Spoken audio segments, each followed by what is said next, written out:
Good morning everyone, welcome back to my channel. কেমন আছো সবাই? আশা করছি সবাই খুব ভালো আছো, আর আমরাও ভীষণ ভালো আছি। তো আজকে হচ্ছে সানডে, আর সানডে দিন সকাল সকাল একটু স্নান টান করে নিয়েছি, আর আজকে শ্যাম্পু করেছি।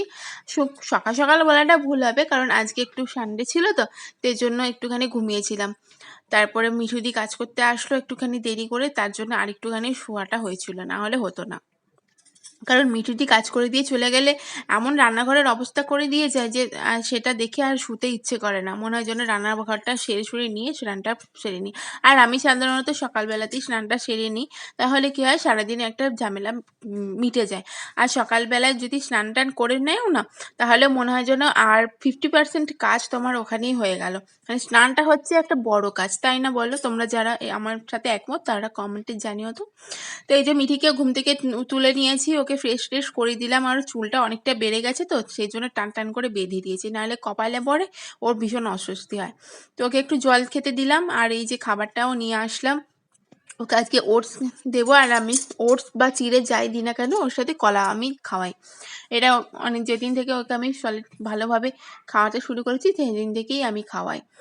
আর আমি 1 কাপ চা বানিয়ে নিয়েছি, আর তোমাদের দাদাভাই গেছে বাজারে, ও কিছু খেয়ে যায়নি। ও সকালে ঘুম থেকে উঠে ফ্রেশ হয়ে বাজারে বেরিয়ে গেছে, কারণ লেট হয়ে গেছে। কারণ বললাম না আজকে সানডে ছিল, আমরা একটুখানি সানডে দিন একটু বেশিক্ষণই শুয়ে থাকি। আমি তো বেশিক্ষণ শুতে পারি না, ওই 8টা পর্যন্ত আমি শুয়ে থাকি, আর 9টা 9:30 পর্যন্ত তোমাদের দাদাভাই শুয়ে থাকে। তো ও উঠে গিয়ে ও তাড়াতাড়ি বাজারটা চলে গেছিলো। তো ও কিছু খেয়ে যায়নি, ছাতু শরবত করে দিই, তা ও খেয়ে যায়নি, সেই জন্য আমি 1 কাপ চা করে খেয়ে নিয়েছি। আর এই যে তোমাদের দাদাভাই বাজার থেকে চলে এসেছে, বাজার টাজার সব নিয়ে এসছে, আর আসার সময় কচুরি নিয়ে এসছে। আসলে কি বলতো, রবিবারে শনিবারে ওর তো ছুটি থাকে, তো এই দুটো দিনে কি টিফিন বানাবো কিছু মানে খুঁজে পাই না। ওই জন্য বলি তুমি বাজার থেকে নিয়ে আসো, কচুরিটা সাধারণত নিয়ে আসে বেশিরভাগ, তো ওটাই আমরা খাই। আর এই যে গরম গরম আমি ওকে বললাম তুমি তো কিছু খেয়ে যাওনি, তাই গরম গরম কচুরিটা বেড়ে দিচ্ছি, খেয়ে নাও। তো এইদিকে মিঠিকেও আমার খাওয়ানো হয়ে গেছে, এদিকে থালায় ঢেলে নিয়েছি, দুজনের ভাগ ভাগ করে। ও 4টে আমার 4টে নিয়ে এসেছিলো, বেশি খাই না, ওই 4টে কি 3টে করেই খাওয়া হয়, এক গাদা খেয়ে আর মানে ভালো লাগে না। আর সাথে জিলাপি নিয়ে এসেছিলো, আমাদের এখানে ভালো খুব সুন্দর সুন্দর জিলাপি মালপোয়া সব বানায়, খেতে খুব ভালো লাগে। তো এই যে খাবারটা বেরিয়ে দিয়েছি, এবার তোমাদের দাদাভাইকে দেবো খেতে, আর আমিও খাবো। ও মানে আমাকে বকা দেয় জানো তো, মানে বলে একসাথে আসো খেয়ে নি, তারপরে তোমার বাদ বাকি কাজগুলো সারবে। এবার আমি যতটা সম্ভব হাতের কাজ এগিয়ে রাখা যায় সেটাই আমি চেষ্টা করি, কিন্তু ওই যে হয় না।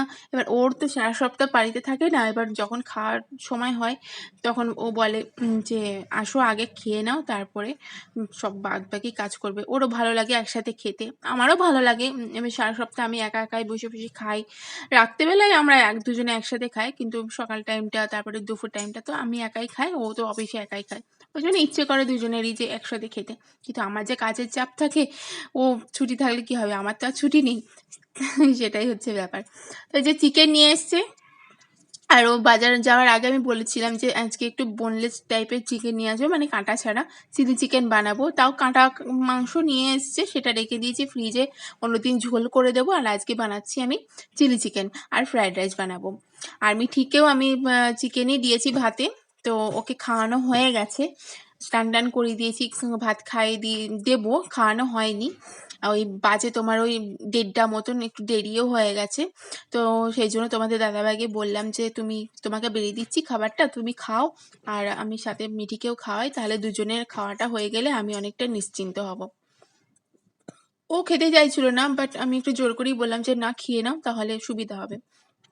সেই যে মিঠিকে স্নান টান করে দিয়েছি, জামা প্যান্ট পরে দিয়েছি, আর দেখতে এসেছিলাম মামাম কি করছে রান্নাঘরে। আসলে ও ভিডিওটা করে দিচ্ছিল, তো সেই জন্য দেখছি যে পাপা মামাম দুজনেই রান্নাঘরে কি করছে। তো এই যে দেখো ফ্রাইড রাইস আমি বানিয়েছি, বেশি কিছু ছিল না, ওই সিম্পল ক্যাপসিকাম আর গাজর দিয়ে বানিয়েছি, আর এইদিকে চিলি চিকেন বানিয়েছি। আর ওকে বললাম একটুখানি ভিডিওটা করে দাও। ও বাড়িতে থাকলেও জানো তো ভিডিওটা করে দিতে পারে না, ওরও ওইদিকে ফোন, মানে 24 ঘন্টা যদি বাড়িতে থাকে 24 ঘন্টাই ফোন আসবে ওর। যে এটা হচ্ছে আজকে সানডে স্পেশাল রান্না, হচ্ছে ফ্রাইড রাইস গাজর আর ক্যাপসিকাম দিয়ে, এটা হচ্ছে চিলি চিকেন, আর একটা রুটি ছিল, রুটি। তো চলো খেয়ে নিই।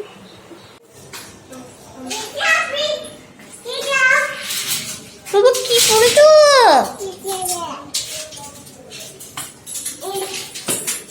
দুপুরবেলা চিকেন আর ফ্রাইড রাইস দিয়ে ভালো করে খাওয়া দাওয়া করে না অনেকক্ষণ ঘুমিয়ে পড়েছিলাম। উঠলাম সেই 6:30 নাগাদ। আর ও রবিবার দিন আসলে ও বাড়ি যায়, মানে বাবার দোকানে গিয়ে বসে ওরা 2 ভাই। সেজন্য আজকে ও বলল যে চলো মিঠিকেও নিয়ে যাই, তাহলে ওর দাদুর সাথে দেখা হয়ে যাবে। আমি বললাম ঠিক আছে ওকে নিয়ে যাও। তো মিঠিকে সুজি-টুজি করে খাইয়ে দিয়ে ফ্রেশ করিয়ে দিয়ে ওকে সাজিয়ে দিয়েছিলাম ও বাড়ি যাওয়ার জন্য। তো সেই গেছিল 7টার টাইমে, তখন গেছিল, এখন বাজে এই 10টার মতন। আসলে ওখান থেকে ফিরে আমাদের এই বাড়িতে এসেছিল, মানে আমাদের স্মৃতির বাড়িতে। তো সেই জন্য অনেকটা লেট হলো। আর আসার সময় মানে কত কি কাণ্ড করে ওখানে গিয়ে, সেই সব ওর পাপা বলছিল যে যেন এই সব করেছে কাণ্ড। আর এই যে টিপটা পড়েছে, ওর ঠাম্মির কাছ থেকে এই টিপটা নিয়ে এসছে, দিয়ে পরে বাড়ি চলে এসছে। ও বলছে নাকি ওর দাদু দেখে পড়িয়েছিল। তো চলো আজকে নতুন ব্লগটা আমি এখানেই শেষ করি।